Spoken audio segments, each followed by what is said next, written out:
Bom, esse é um problema que se reflete em todos os lares brasileiros que têm criança em casa. Pais estão preocupados, professores estão preocupados e as crianças também estão preocupadas e com medo. É um assunto muito delicado, mas que precisa ser falado. E aqui a gente vai falar no intuito de trazer informações para combater esse problema, respeitando todos os princípios indicados por especialistas sobre como divulgar e abordar esse assunto na mídia.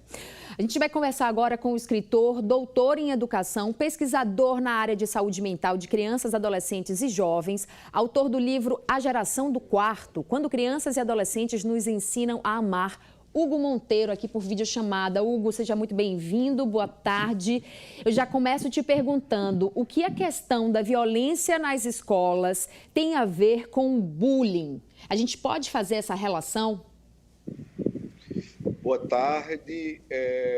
Boa tarde a quem nos vê, quem nos ouve. Sim, é possível, sim, que há uma relação quase que direta entre as violências nas escolas e o bullying, porque o bullying é uma natureza de violência muito vil, muito presente, muito constante nas escolas. E ela gera muitos efeitos psicológicos, muitos efeitos psiquiátricos. Então, é muito provável que essas pessoas que atacam as escolas, elas tenham alguma experiência com o fenômeno bullying ou com o fenômeno cyberbullying. É possível que o atacante, porque geralmente quem tem atacado as escolas são homens, são brancos, são jovens, são héteros, tem uma relação com misoginia, supremacia de raça. Então é possível que essas pessoas tenham tido alguma experiência com o bullying ou com o cyberbullying, seja como ator do bullying, seja como vítima do bullying ou como testemunha do bullying.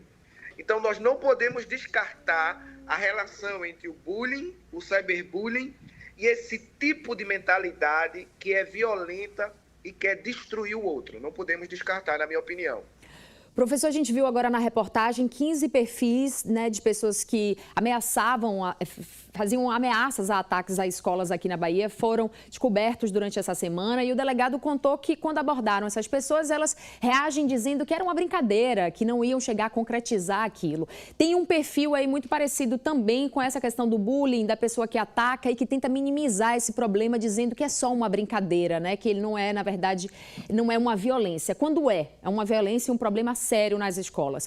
Queria que você falasse um pouco mais sobre esse perfil, né, dessa pessoa que faz um perfil na internet e que entra aí nas redes sociais para fazer ameaças a escolas.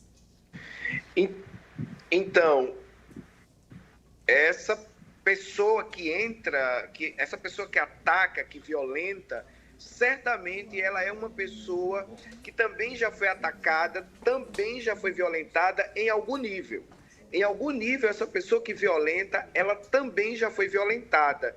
Não é uma causa e um efeito, mas a experiência da pessoa que ataca é também uma experiência de pessoa que foi atacada. Então, esse perfil que ataca é um perfil de pessoa que foi atacada e geralmente tem algum elemento de doença mental, seja em nível de transtorno, seja em nível de síndrome, seja em nível de patologia, como, por exemplo, uma personalidade patológica, ou seja, uma personalidade perversa, uma personalidade psicopática. Então, tem um perfil aí muito explícito para mim que está atrelado, sim, à saúde mental. As pessoas, às vezes, não querem fazer essa relação direta, mas eu faço. Eu acho que existe, sim, uma relação com problemáticas da saúde mental com essa pessoa que ataca.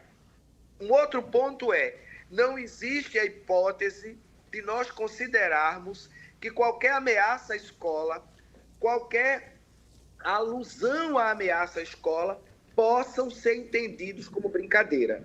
A brincadeira não tem nada a ver com isso. Então, portanto, quem estiver achando que pode brincar com essa temática está completamente equivocado, completamente equivocada, deve sair imediatamente desse campo da brincadeira, porque isso não é brincadeira. Isso é uma coisa muito séria que tem levado o país todo a um estado de pânico, a um estado de medo. Então, por favor, não entrem com esse argumento da brincadeira, porque esse argumento não surtirá efeito e quem estiver ameaçando ou concretizando a ameaça terá de responder legalmente. Se for adolescente, terá de responder segundo o Estatuto da Criança e do Adolescente. E se for maior, terá de responder segundo o Código Penal Brasileiro. Então, não existe a hipótese de associar esse tipo de coisa a brincadeiras. Então, por favor, vamos brincar com outras coisas. Exatamente. Vamos brincar com outras questões e não com essa. Professor, pais estão preocupados, alunos estão preocupados, comunidade escolar também. E nesse momento aqui na Bahia está circulando a informação, né, principalmente via aí redes sociais, o WhatsApp é a principal delas, de que existiria um dia D específico nessa semana, que aqui eu não vou divulgar, claro, o dia, onde existiria ameaças de ataque a escolas aqui na Bahia. Bom, escolas já estão divulgando notas, né, fazendo uma campanha pela paz nos ambientes escolares, né? Mas muitos pais estão preocupados de enviar os seus filhos à escola, os professores estão preocupados. Como agir em situações como essa? Eu acho que a primeira coisa a fazer em situações dessa ordem é ouvir as autoridades competentes, se for em nível municipal, as autoridades municipais, se for em nível estadual, as autoridades estaduais, em nível federal, as autoridades federais, ouvir a ciência. Nesse caso, é muito importante que as famílias não alimentem o pânico. É muito importante que as escolas não alimentem o pânico. Uma coisa muito significativa nesse momento agora é colocar em prática os vários programas de anti-bullying, anti-cyberbullying, de construção de cultura de paz dentro das escolas. É um momento em que a escola deve olhar para ela própria e ver o que é que ela tem feito para construir a paz internamente. É um momento em que as autoridades responsáveis devem olhar para a escola com cuidado e as famílias devem também se olhar e perguntar até que ponto elas têm responsabilidade sobre a construção desses perfis. Porque a gente não pode esquecer de que esses perfis violentos, eles saem dos seios sociais, eles saem dos organismos sociais, eles saem das famílias, eles se alimentam nas escolas, eles se alimentam nas igrejas, eles se alimentam nos condomínios, nas redes sociais digitais. Esse é um período em que nós precisamos olhar muito para as redes sociais digitais, porque elas são espaços e são tempos de construção de violência também. Então, eu peço que nesse momento agora a gente tente manter a calma, o equilíbrio. As escolas devem procurar orientar, mas orientar sempre no sentido de dizer, olha, nós estamos juntos e vamos enfrentar qualquer tipo de atrocidade, qualquer tipo de barbaridade, com sentimento de civilização. Com sentimento de civilização. Nós somos uma civilização, nós não somos bárbaros, então não vamos usar as estratégias bárbaras. Muito bem, professor, então qual é a forma correta, né, de lidar, de conversar com criança, por exemplo, com adolescente, sobre esse assunto que é tão delicado? Eu acho que a forma correta é você usar efetivamente a verdade com a criança.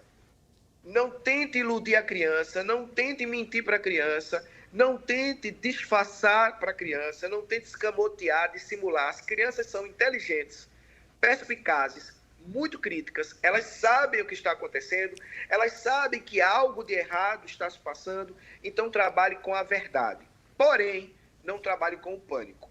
O pânico é um dos elementos centrais que alimentam esse tipo de violência. Então, seja verdadeiro com a criança, converse com a criança, mostre a ela os fatores protetivos, o que é que tem sido feito para combater esse tipo de violência, quais são as providências que estão sendo tomadas, mostre isso para a criança, faça com que ela entenda e, ao mesmo tempo, também mostre os fatores de risco. Existem riscos, então converse com as crianças que existem riscos dos mais variados. Riscos que estão na relação física e riscos que estão nas relações virtuais. Então, conversem com as crianças de maneira genuína, verdadeira, sem mentira, mas sem pânico. Não alimentem pânico nos meninos e nas meninas. Muito bem, professor Hugo Monteiro, doutor em educação, muito obrigada pela participação aqui no nosso Band Mulher e, bom, desejamos dias melhores, dias de paz nesses ambientes escolares, né? Que é aí que deve existir, deve ser um ambiente de aprendizado, de paz, de crescimento e não de violência. Muito obrigada, professor. Eu que agradeço o convite e desejo boa sorte a todas as pessoas que nos ouvem e nos veem. Muito obrigada. E paz para todo mundo. Paz.